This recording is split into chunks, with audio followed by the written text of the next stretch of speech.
Ya, ini kebetulan saya masih di luar juga ini, jadi saya pakai masker, belum nyampe rumah, jadi ya udah saya nyari tempat buat ini untuk sesi pertama, mungkin kita perkenalan dulu sama.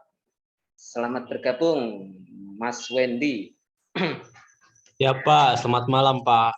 Selamat malam. Apa kabar semuanya?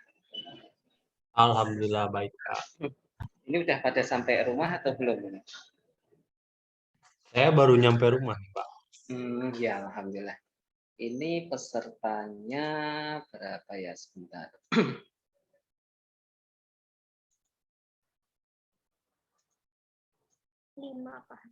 Berlima ya. Ya. Tetap semangat ya, meski cuma berlima. Gaspol terus Pak. Siap.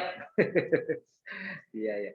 Nanti minta tolong salah satu bikin grup ya, grup WA boleh. Jadi nanti untuk komunikasi kita, komunikasi selama pembelajaran atau perkuliahan. Jadi nanti kalau ada info-info terkait materi maupun apapun, mungkin tugas ataupun UTS, UAS, nanti saya bisa informasikan melalui grup WA grup maupun nanti di e-learning seperti itu. Ini sudah bergabung. Selamat bergabung Mas Tegar ya, Mas Tegar Rizky. Suara saya terdengar jelas ya? Jelas kok, Pak. Alhamdulillah ya. Ini masih ada satu orang lagi ya harusnya ya. Iya, Pak Aldi, Pak. Oke. Kita tunggu sejenak deh. Kita tunggu sejenak sambil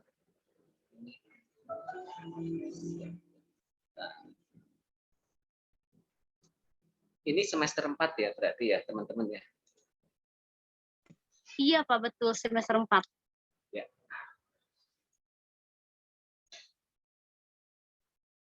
Di daftar sih ada berenam ini.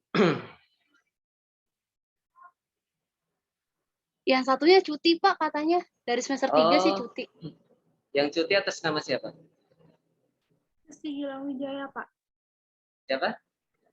Oh, Rizky Gilang Wijaya. Ya, ya, ya. Ini yang sudah ada Mbak Nurul.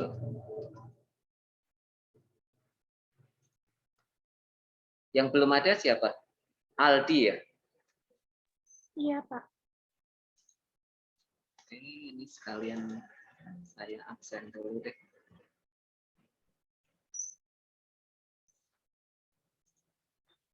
Mbak Nurul ada ya. Kemudian Mas Tegar ada. Berikutnya Mas Wendy ada. Sama Mbak Gista. Yang belum ada Aldi.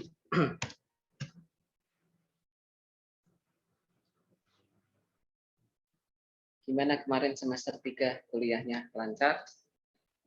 Alhamdulillah lancar, Pak. Alhamdulillah, ya. Belum tahu nilainya Pak. Oh, belum tahu. Ya. Saya sih udah ngirim, udah beres. Nggak tahu, mungkin ada dosen yang belum mungkin. Oke, kita mulai saja ya. Mungkin untuk malam pertama ini saya juga nggak terlalu lama untuk kontrak perkuliahan aja. Kebetulan saya juga masih di jalan ini. Tapi nggak masalah sih kalau misalkan nanti apa namanya materinya belum selesai ya kita sambil ngobrol-ngobrol. Sebentar saya share screen dulu.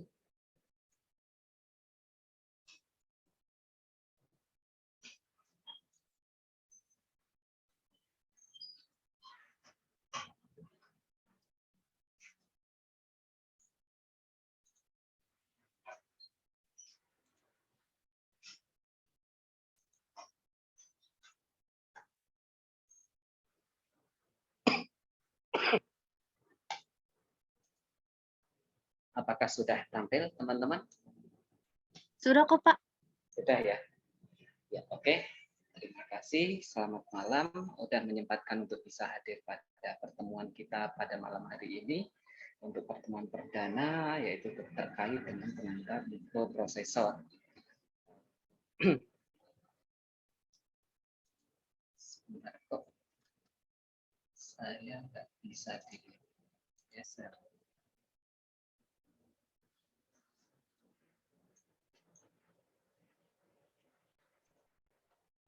Oh iya, oke. Buat perkenalan, nama saya Haryadi, atau teman-teman bisa panggil saya nanti panggil Pak Riyad. Saya biasa dipanggil Pak Riyad. Kalau untuk yang mungkin seumur ya bisa panggil nama langsung Riyad gitu. Kebetulan di sini saya paling tua ya. Nah, untuk bidang penelitian saya di bidang cyber security, ini untuk email saya riyad@itts.ac.id. Untuk nomor handphone nanti mohon dicatat siapa yang mau membuatkan grup WA. Saya sebutkan sekarang. Nurul, Pak. Kenapa? Nurul, Pak. Oke, yes. Boleh minta volunteer yang sukarela membuatkan grup. Nomor saya di 0878. Saya ulangi, 0878 3985 3985 kemudian 8000 8000 8000.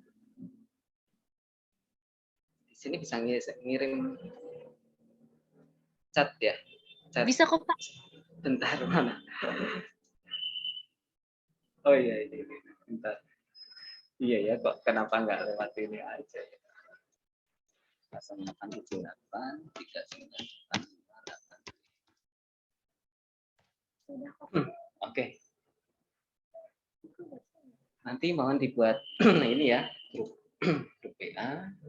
Selanjutnya kita bisa komunikasi melalui WA tersebut. Oke, saya lanjutkan. Jadi pada pertemuan kita malam hari ini kita akan membahas sedikit kontrak perkuliahan. Ini kok mata kuliahnya malah belum saya ganti. Maaf. Saya baru tadi pagi, harusnya ini mikroprosesor gitu. Ya. Jadi mata kuliahnya ini mikroprosesor. Mohon diperhatikan teman-teman untuk absensi. Absensi ini ada penilaiannya sekitar 10%. Jadi kalau misalkan teman-teman tidak mempunyai keperluan yang sangat mendesak atau mungkin sakit, usahakan tetap bisa hadir. Kebetulan saat ini kan masih perkuliahan secara daring atau dalam jaringan atau online. Jadi sebisa mungkin meskipun kalau misalkan masih di jalan gitu ya tetap online, saya akan tetap memperhitungkan sebagai masuk gitu. Kira-kira seperti itu ya teman-teman ya, bisa dipahami ya. Kemudian untuk ujian tengah semester UTS ini skornya sekitar 25%. Nanti saya cek lagi pastinya biasanya kemarin seperti ini. Kemudian untuk ujian akhir semester ini 25%. Dan tugas ini porsinya cukup besar, bisa dikatakan paling besar ya 40%. Jadi saya mohon teman-teman memperhatikan tugas. Artinya apa? Saya tahu teman-teman di sini adalah untuk kelas karyawan yang paginya bekerja dan pulang kerja dengan sisa-sisa kondisi fisik yang sudah mulai lelah, mungkin juga udah capek. Nah, namun luar biasa, saya mengapresiasi teman-teman tetap masih bersemangat untuk melanjutkan studi. Nah, jadi sesibuk apapun tugas harus tetap dikerjakan dan dikirimkan. Karena apa? Pengalaman sebelum-sebelumnya ada yang tugas sama sekali tidak dikerjakan, UTS ikut, UAS ikut, namun karena porsi tugas itu besar, bisa jadi meskipun nilai UTS dan UAS cukup lah ya, maksudnya cukup bagus, namun nilai akhir ternyata masih dapat nilai D gitu kan. Nah, itu Anda harus dinyatakan tidak lulus kuliah tersebut gitu, mata kuliah tersebut, dan diwajibkan harus mengulang gitu. sayang kan. Seperti itu kira-kira. Jadi untuk tugas dari mata kuliah apapun, jadi tidak hanya mata kuliah saya, teman-teman sesibuk apapun tetap harus mengerjakan dan mengirimkan tugas yang diminta oleh pengajar atau dosen. Kira-kira seperti itu. Bisa dipahami ya teman-teman ya. Insya Allah, Pak. Ikut. Amin. Ya. Iya, Pak. Nah, untuk RPS atau rencana pembelajaran semester terkait mata kuliah mikroprosesor ini.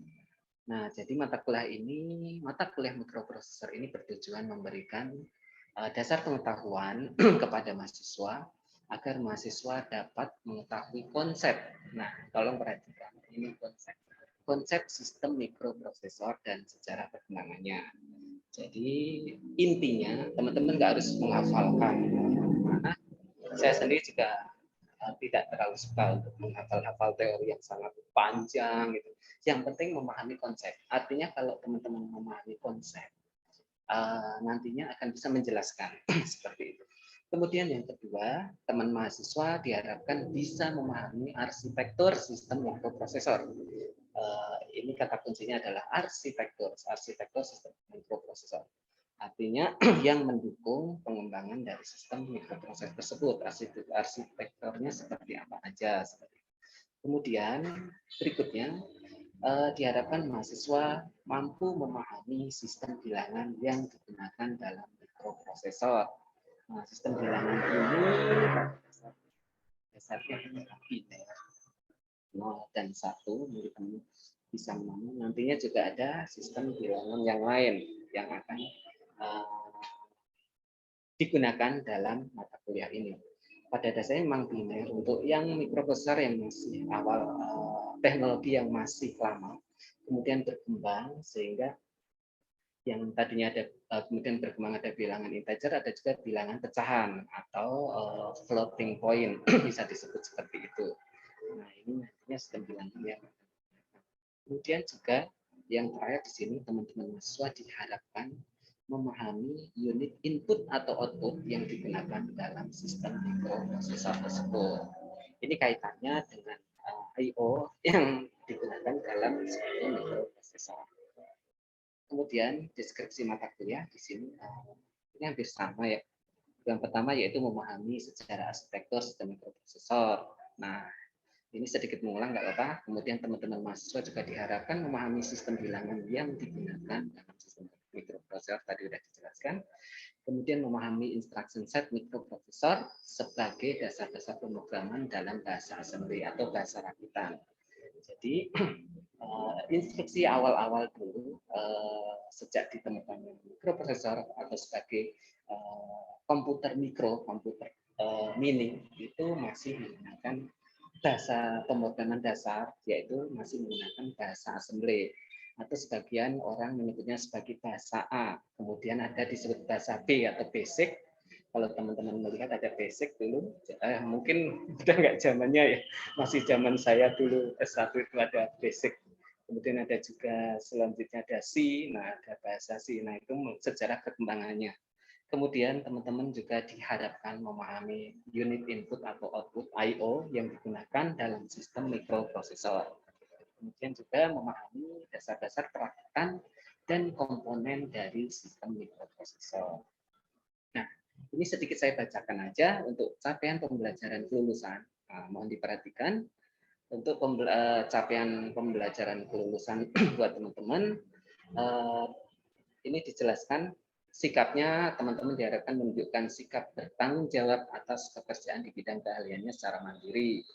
Termasuk ini nanti teman-teman juga mengerjakan setiap tugas yang diberikan oleh dosen atau pengajar. Kemudian yang kedua, menginternalisasi sikap apresiatif dan peduli dalam pelestarian lingkungan hidup, seni, dan nilai sosial budaya yang berkembang di masyarakat. Ini kaitannya dengan secara umum nanti mungkin penerapannya setelah teman-teman bekerja di lapangan. Kemudian untuk keterampilan khusus di sini teman-teman diharapkan mampu menunjukkan kinerja mandiri, bermutu, dan terukur.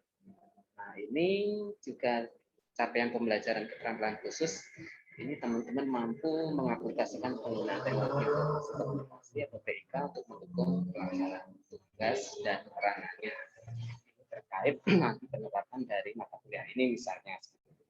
Kemudian capaian pembelajaran secara pengetahuan diharapkan mahasiswa dapat mengetahui konsep sistem mikroprosesor dan sejarah perkembangannya, serta memahami dasar-dasar perakitan dan komponen sistem mikroprosesor, serta dapat memahami unit input atau output yang digunakan dalam sistem mikroprosesor. Kira-kira seperti itu. Nah, kita menginjak ke materi. Ini ada pengantar mikroprosesor. Nah, pada pertemuan kita akan mencoba membahas yang pertama terkait apa sih itu yang dinamakan mikroprosesor.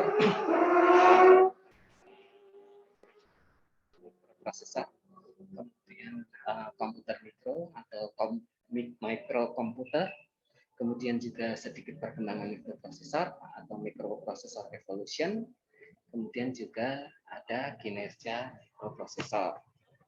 Nah, sebenarnya apa sih mikroprosesor itu? Mungkin teman-teman ada yang sudah tahu? Ada yang mau coba bantu jawab? Atau nggak harus menjawab, menyampaikan opini atau pendapat? Oke, 1 menit ke depan. Ya, 0 banget, Pak. Nggak apa-apa, kita semua belajar. Artinya apa? Dalam menjawab atau menyampaikan pendapat opini, tidak usah takut salah. Yang penting yang penting keberanian untuk tidak. Nggak ada yang ngetawain juga, ya kan? Karena betul, kita semua belajar. Artinya mungkin saya lebih dulu belajarnya gitu aja. Oke, kemudian saya lanjutkan. Mikroprosesor itu secara gampang kita nyebutnya sebagai atau bisa dikatakan sebagai CPU atau unit pemrosesan terpusat. Ini salah ketik saya. Harusnya merupakan unit pemrosesan terpusat atau CPU. Kalau CPU pernah dengar ya teman-teman ya, pasti. Karena itu bagian utama dari suatu komputer. Nah, ini mikroprosesor itu merupakan CPU pada komputer mikro atau komputer kecil. Kemudian bila ada komputer mikro tentu ada komputer makro yang lebih besar. Nah, kemudian komputer ini terdiri dari rangkaian elektronik atau alat elektronika yang terbuat dari transistor dan elemen rangkaian lainnya yang membentuk suatu sirkuit terintegrasi atau IC, integrated circuit, yang dikemas dalam satu keping semikonduktor secara terpadu atau disebut sebagai silicon wafer. Nah, jadi zaman dahulu mikroprosesor ini merupakan CPU atau otaknya komputer. Nah, jadi dia akan dibangun dari rangkaian suatu alat elektronika. Alat elektronika itu kalau teman-teman pernah belajar mata kuliah elektronika dapat apa enggak ya? Saya enggak tahu. Nah, di sana rangkaian dasarnya itu adalah transistor. Kemudian transistor itu membentuk suatu elemen rangkaian yang gabungan dari puluhan transistor, bahkan ratusan, ribuan, terakhir bisa sampai jutaan transistor yang dikaitkan, dihubungkan dalam suatu sirkuit yang terintegrasi. Jadi nantinya transistor-transistor tersebut membentuk suatu integrated circuit atau disingkat IC, integrated circuit. Nah, satu IC itu tergantung dari tujuannya. IC untuk apa? Nah, di dalamnya itu bisa banyak sekali transistor, yaitu secara teknologi modern akan berkembang semakin ukurannya semakin mengecil dan bisa menggabungkan semakin banyak transistor seperti itu yang dikemas dalam satu. Kemudian CPU itu terdiri dari suatu unit aritmetik dan logika. Jadi algorithm and logic unit atau ALU, biasa disebut ALU. Nah, ini bagian-bagian dari mikroprosesor, terdiri dari ALU, kemudian ada unit control atau CU, control unit. ALU ini yang akan melakukan operasi aritmetika dan logika. Seperti teman-teman mungkin tahu penjumlahan, pengurangan, perkalian, nah semuanya itu dilakukan oleh bagian dari mikroprosesor yang disebut sebagai ALU. Kemudian juga ada juga unit control atau CU, control unit ya. Nah ini yang mensupervisi atau memerintahkan pekerjaan, misalkan menyuruh ALU untuk melakukan operasi aritmetika dan logika seperti itu. Nah ini disebut berfungsi untuk melakukan operasi matematika, logika dan kontrol. Kemudian selain CU dan ALU, control unit dan unit aritmetik dan logika, ada bagian yang disebut sebagai unit register. Nah, unit register ini berfungsi sebagai media penyimpanan data. Jadi ketika control unit itu memerintahkan ALU untuk menghitung proses perhitungan ini membentukkan suatu data. Data itu nantinya akan dihitung dan disimpan dalam unit register. Unit register ini yang berfungsi sebagai media penyimpanan data. Kemudian selain itu juga terdapat jalur sambungan atau bus yang terhubung ke memori dan I/O. Jadi bus ini yang menghubungkan antara dari input ke memori, kemudian ke output. Ini yang disebut sebagai jalur sambungan atau bus. Sampai di sini ada pertanyaan atau bisa dipahami ya teman-teman ya? Ini masih teori dasar, masih pengenalan. Saya lanjutkan. Kemudian juga mikroprosesor ini perlu diketahui bahwa mikroprosesor ini adalah sebagai otak dari mikrokomputer atau brain of mikrokomputer. Jadi otaknya komputer mikro. Karena memang mikroprosesor ini bagian yang paling utama, yang paling mendasari dari suatu mikrokomputer, di mana mikroprosesor itu mampu mengolah data dan mengendalikan komponen-komponen yang ada pada mikrokomputer. Makanya disebut di sini ada processing and controlling unit. Jadi tadi ada unit yang mengkontrol atau yang disebut CU ya tadi ya. Kemudian processing ada yang memproses yaitu unit arithmetic dan logika atau bahasa Inggrisnya adalah arithmetic and logic unit itu yang melakukan proses, dan juga diingat ada yang disebut sebagai media penyimpanan yaitu unit register serta jalur sambungan atau bus.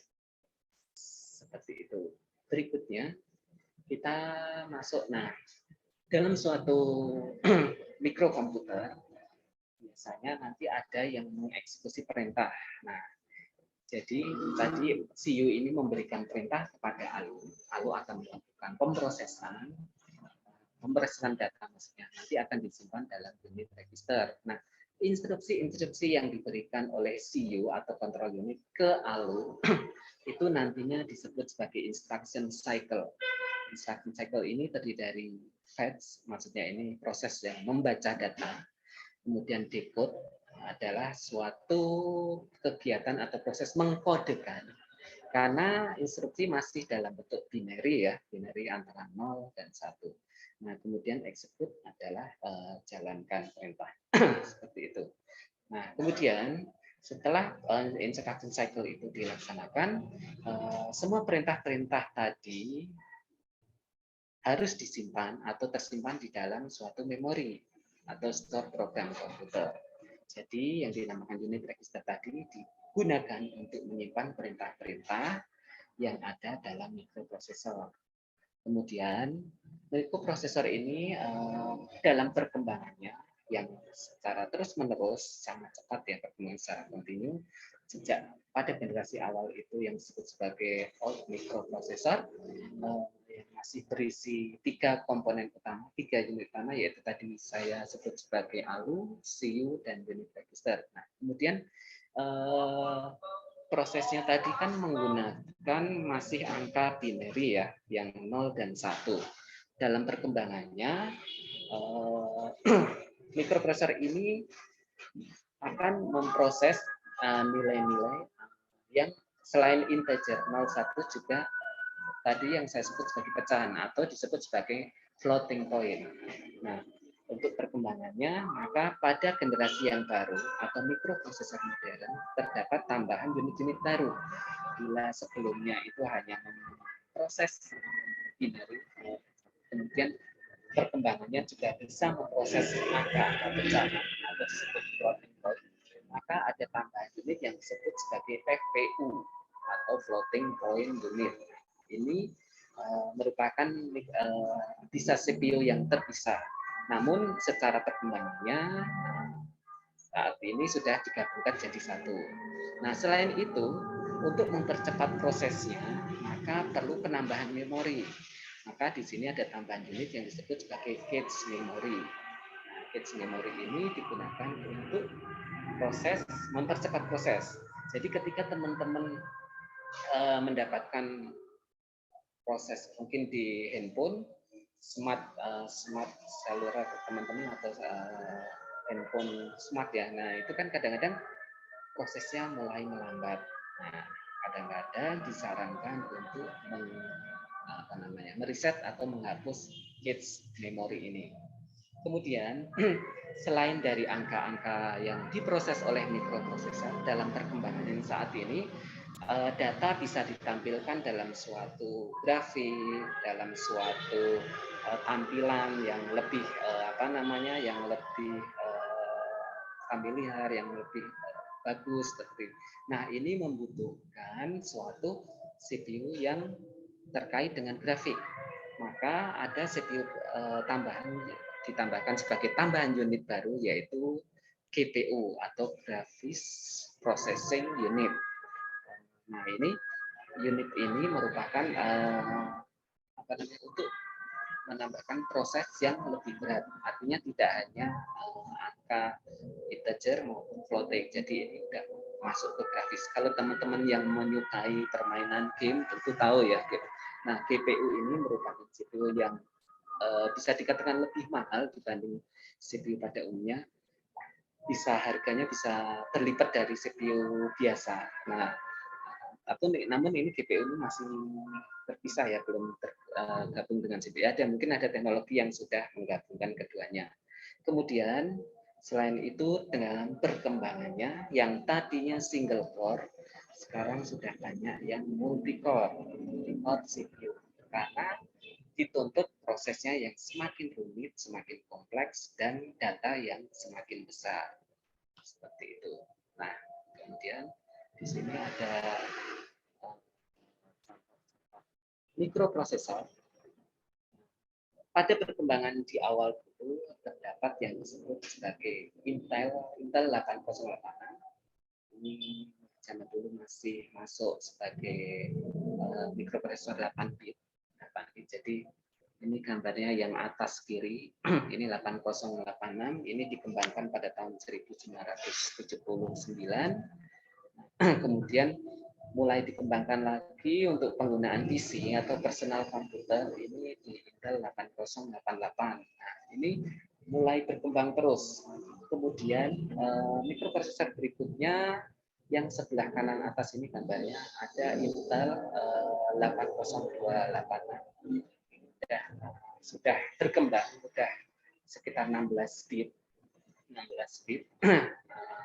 Nah, ini berikutnya berkembang lagi menjadi 80386, 80486. Nah, ini sudah mulai banyak digunakan di PC-PC zaman dulu, mungkin sekitar tahun 90-an, sudah mendekati tahun 2000-an lah. Nah, berikutnya ada lagi perkembangannya, yaitu Intel 80586 atau disebut 586 dan dikenal sebagai Intel Penta ya, dari kata Penta ini kan 5586. Nah, ini semakin berkembang terus sampai 32 bit. Sampai sekarang ini dikembangkan lagi. Pentium ini ada Pentium 1, Pentium 2, Pentium 3 berkembang terus sampai Intel 4. Ini yang merupakan gerbang awal dari komputer berteknologi yang mulai modern. Kecepatannya pun mulai bertambah untuk yang belum. Kemudian saat ini berkembang lagi, Intel mengembangkan dulu ada single core, kemudian ada dual core 2, core 2 duo. Nah, seperti saat ini sudah masuk ke 8 core atau teknologinya nanti ada bukan nanti ya, kemarin ada core i3, kemudian core i5, i7, i7, i5, i3, i3, i7, i5. Nah, sekarang sudah sampai i9, i9 ya. Ya ini perkembangannya semakin cepat. Ini sudah bisa untuk bidang terkait dengan 64 bit kecepatan. Jadi untuk mikroprosesor ya 64 bit. Kemudian selain Intel juga ada yang dari produk AMD. AMD ini juga mengembangkan yang apa namanya kompetitor dari Intel ini, AMD Athlon yang untuk dual core-nya. Kemudian juga teknologinya lebih tinggi lagi, ini AMD Ryzen. AMD Ryzen ini 64 core ya, udah teknologinya udah luar biasa, udah sangat cepat. Namun dari sisi teknologi mungkin ada perbedaan. Kalau untuk Intel kita ketahui bahwa kualitas atau performanya sudah teruji dan dia lebih dingin. Kalau AMD ini masih dikatakan beberapa sumber menyebutkan prosesor ini cepat panas. Bukti kalau misalkan dia cepat panas, artinya memang dia teknologinya masih kalah dibanding Intel, kira-kira seperti itu. Mungkin sebagai sampai di sini ada pertanyaan nggak teman-teman? Jelas kok, Pak. Itu Jelas, Pak ya? bedanya sama SSD gimana tuh? Oh ya, oke. Jadi kalau mikroprosesor itu bagian dari CPU. CPU Mas, atau Central Processing Unit, atau otaknya komputer. Kalau SSD, Solid State Drive, itu memori. Memori untuk menyimpan data. Nah, jadi bukan hanya data ya, tapi sistem. Sistem juga nantinya yang akan terinstall di SSD tersebut. Kalau SSD bisa dikatakan kalau dalam mikroprosesor itu tadi yang dinamakan unit register. Unit register itu sebentar. Ini materinya udah selesai sebenarnya sebagai bahan dasar aja. Nah ini yang dinamakan unit register. Jadi SSD ini memori kalau zaman dulu ada namanya HDD, hard drive disk. Nah HDD ini dia berupa kepingan yang akan berputar dan menyimpan untuk proses pembacaan dan eksekusi dia akan berputar. Nah ini untuk menyimpan data. Namun teknologinya semakin berkembang, maka sekarang ditemukan SSD ini. SSD ini kelebihannya apa? Dia mampu memproses lebih cepat. Kalau untuk kapasitas penyimpanannya hampir sama dengan HDD, hanya teknologinya ditingkatkan dari kecepatan akses. Kecepatan akses dan karena dia bukan merupakan keping magnetik, jadi tidak mudah rusak juga dibanding dengan HDD. HDD ini rawan ketika di laptop kita, misalnya kita lupa shutdown ya. Jadi teman-teman yang masih HDD jangan lupa untuk kalau bawa laptop harus usahakan untuk di shutdown. Karena apa? Ketika dia masih sleep atau hibernate, maka dia masih bekerja meskipun sebenarnya dia sudah hibernasi ya, off, namun masih ada power yang untuk menyimpan data. Nah, ketika dia di bawah-bawah mungkin karena dia bentuknya piringan, kemudian juga laptop yang dibawa kan kena goncangan, kadang berubah posisinya miring ke kanan ke kiri. Ini ada efek gravitasi yang bisa membuat posisi HDD itu bisa menjadi bed cycle atau bisa rusak. Seperti itu. Jadi bedanya mikroprosesor di sini bisa dikatakan sebagai CPU, sedangkan yang Mas tadi tanya yaitu SSD itu sebagai memorinya. Kira-kira seperti itu. Bisa dipahami? Oke, Pak. Ya, ada lagi yang mau ditanyakan? Itu kalau kalau laptop kalau PC gaming tuh Pak Ya, pakai Intel apa Ryzen sih bagusnya? AMD Wen, AMD. AMD. Pak. yang sekarang yang banyak apa? Saya sendiri nggak terlalu mengikuti game ya. Saya bukan gamer sejati. Jadi gini, tergantung kebutuhannya sebenarnya ya. Kalau kalau teman-teman saya lihat itu banyak yang AMD ya, AMD Ryzen ya sebenarnya. Saya nggak tahu pasti sih, tapi sebenarnya kalau AMD itu produknya banyak yang mengatakan lebih cepat panas dibanding Intel seperti itu. Tapi kembali lagi kalau game biasanya dibutuhkan GPU yang besar seperti itu untuk memorinya semakin besar sekian giga gitu kan, jadi kecepatan apa namanya itu loh gambar grafiknya, pergerakan grafiknya itu nggak pecah-pecah seperti itu. Contohnya seperti itu. Jadi kalau untuk mana yang lebih bagus untuk digunakan di game, saya harus melihat lagi kira-kira untuk membandingkan ini kalau game itu kan kita fokus pada GPU. Nah sebenarnya kalau GPU-nya memadai cukup mau pakai AMD maupun Intel sebenarnya sama aja. Namun kembali lagi tipe AMD-nya yang mana dan Intelnya juga yang mana harus seimbang. Kira-kira AMD Ryzen yang tadi 64 core misalnya dibandingkan mungkin Intel i9, nah itu juga perlu dianalisis, dikaji lagi kira-kira cepat mana. Kira-kira seperti itu, Mas. Silakan, ayo kita berdiskusi. Ada lagi yang mau ditanyakan?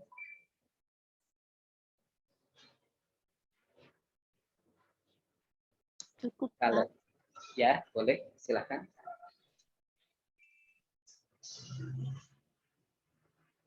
Halo Mbak, ya gimana? Mbak Kista ya? Iya, Pak. Iya, iya, silakan Mbak Kista. Lupa, Pak, tadi, Pak. Nggak apa-apa. Ya. Ini kebetulan materi pengenalan saya nggak banyak untuk pertemuan pertama, jadi ini kebetulan materi sudah selesai. Kalau misalkan kalau sudah tidak ada yang ditanyakan lagi, mungkin perkuliahan saya akhiri dulu. Tapi kalau Mantap Pak. kenapa? Persib dulu Pak, Persib.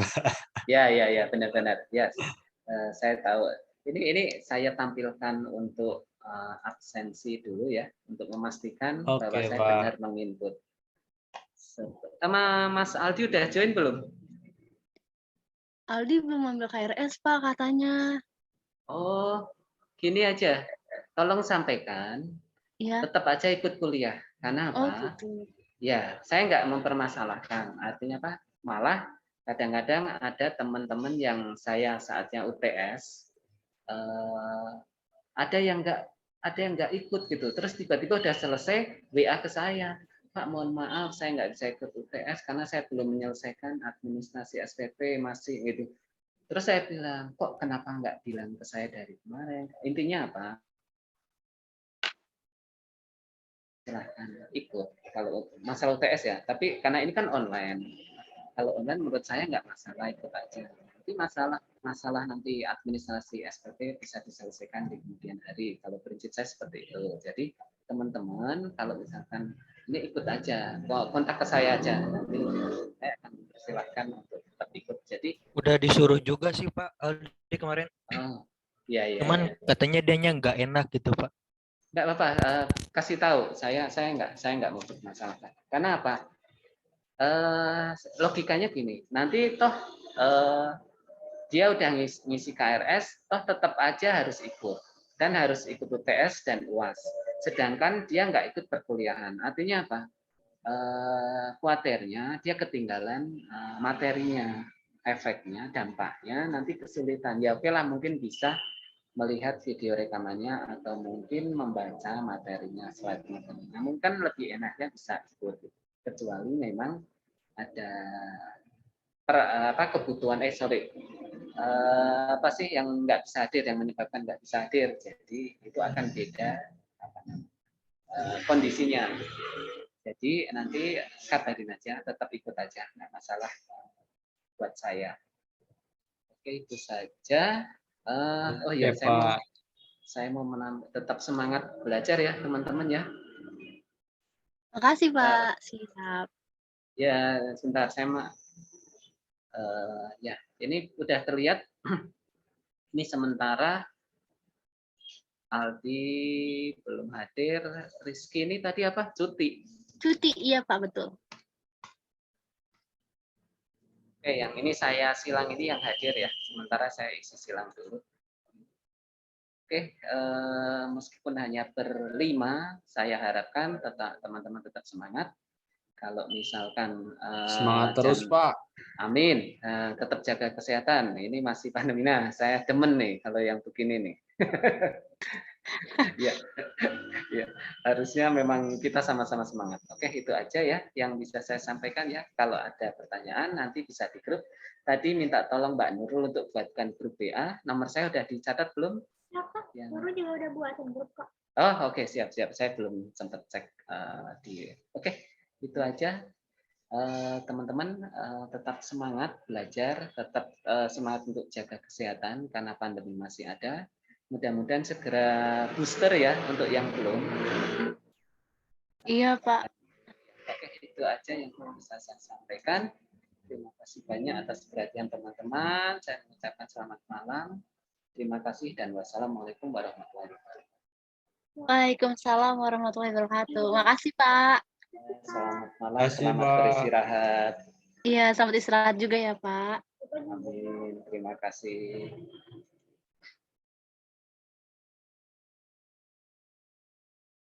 Anjay, Persib.